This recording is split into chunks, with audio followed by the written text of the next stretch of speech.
I was just wondering, are women allowed to baptize? I believe they are. I believe the only prerequisite for being able to baptize somebody is that you need to be baptized. You know, whatever you receive from God, you can give.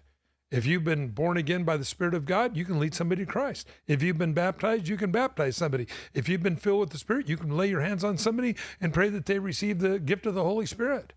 I believe that that's something that God does. There's no gender issue there. The only gender issue is, again, a woman being the senior pastor of a church, I believe, without the chain of command. I know that there have been several women that I know that I respect that they have been, their husband was a well-known pastor, and their wife began to teach in their place when they died, and the church is still carrying on.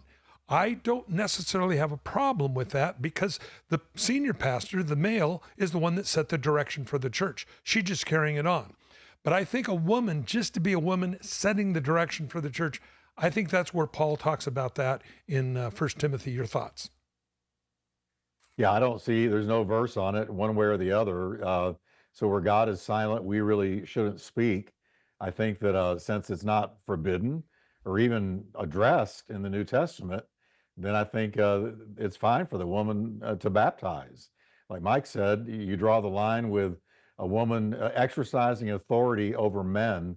That's where Paul drew the line, that you should not have a woman exercising spiritual authority over men, which you have to do if you were the senior leader of a church body.